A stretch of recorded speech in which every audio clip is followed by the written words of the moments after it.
Hey guys, in this one I'm going to give you a step-by-step on how to find an empirical or a molecular formula if they give you mass data. So we know that when we have any compound, we're going to have a collection of atoms together, and they're going to be in a very specific ratio to one another. It's going to be like a 1 to 2 to 1 or 1 to 3 to 1, I mean something like that, and that ratio is entirely specific, so that the masses will relate to that ratio. So the problem is, how do you get these masses to compare to one another so that you can figure out, how many iron to sulfur to oxygen atoms there are? So you'll see a problem like this. It'll say something like an unknown compound is 0.0134 grams of iron, 0.0076 grams of sulfur, and 0.011 grams of oxygen. It'll tell you its actual mass is 208 grams per mole. What is the empirical and the molecular formula? So what I'm going to do is I'm going to kind of step by step give you a way to figure these out easily, and hopefully also give you some understanding about how it works and why it is the way it is. So here we go. So first of all, we're going to convert all the percents or masses. Sometimes they'll give you this data in percents, and sometimes they'll give you in masses. You do exactly the same things with the percents as you do with the masses. So don't worry about it if you see the data as a percent. Basically, when it's a percent, they'll just all add up to 100. If it's a mass, then it comes from the percent anyway. So they're really all the same thing. So first of all, let's convert all the masses to moles. Now, why do we do that? Well, iron weighs different than sulfur, and that weighs different from oxygen. So when you just look at the masses, you don't know how many of this to this to this, because look, iron is way heavier than oxygen, way heavier. And so, there's clearly going to be a difference, and it's hard to factor that in unless you make them all into a number which compares them the same way. And so moles does that. Whenever you convert to moles, you're dividing each one of them by their own individual molar mass. So let's go ahead and do that. So we have 0.0134 grams of iron. And what we do is we look up on the periodic table the molar mass of iron. It's going to be 55.847 grams in 1 mole, right? And so we can clearly see we don't have a whole mole here, but we have a fraction of a mole. So we divide that out, and we're going to find that it's 0.00024 moles of iron, okay? So then we're going to go ahead and keep doing all the rest of them. So we have sulfur as well, so we have 0.00769 grams of sulfur, and the mass of sulfur we look up on the periodic table is going to be 32.1 grams per mole. And so what is that going to equal? Well, lo and behold, it's actually the same as iron.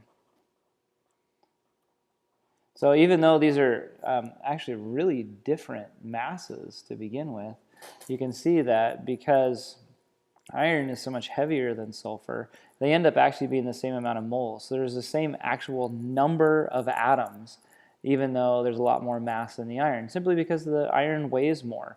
But see, we didn't know that until we converted it to moles. And the reason why it's comparable now is because to convert to moles, you have to divide each one by their individual molar mass. So it takes into account their different masses.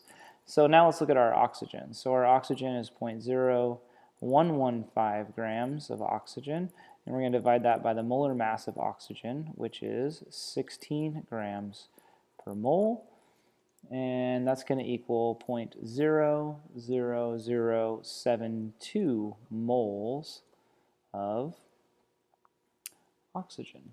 All right, so now here we are. Now we've got our amount of moles, and we can see that this is definitely a 1-to-1 ratio here. These are the same.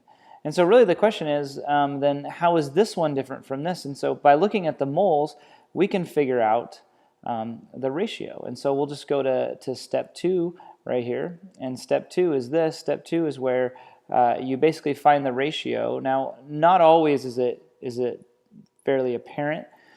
So really the easiest trick is to do here step 2 to figure out the actual ratio is to find your lowest one. In this case, we have two of them that are the lowest ones. So the lowest one here is 0.00024. So if I divide all of them by that, I'm going to get a ratio, because this divided by itself equals 1. And this divided by, the same number equals 1.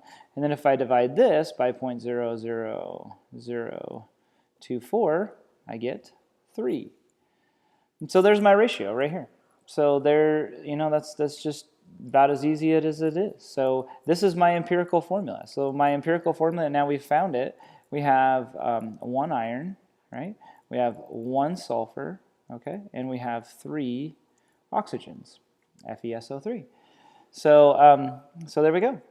Piece of cake, no problem. Now the only problem is we have to look at this molecular idea. So how do we find the molecular formula?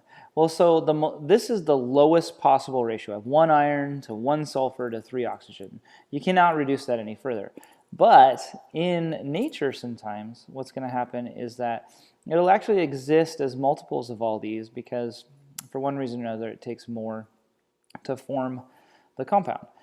So let's go ahead and take a look at this last step then, which is finding the molecular, right? So to find the molecular mass, what I have to do is I have to take and calculate the mass of my empirical. So what I have to do is I have to add up the mass of this empirical first. So if I add up 1 iron, which weighs that, if I add up 1 sulfur, which weighs 32.1, if I add up 3 oxygens, which would be 16 times 3, I'm going to come out with 104 grams per mole. Now, it told me in the beginning that the actual weight was 208, right? So I can clearly see that if I put 208 over here, 104 is going to go into it 2 times, right? So my actual mass is 2 times the mass of this, which means that my ratio is still 1 to 1 to 3, but it is actually like this: Fe2S2O6. And if you go ahead and calculate that out, add up 2 of these plus 2 of these plus 6 of these, you'll get exactly 208, because all we did was multiply the one thing times 2.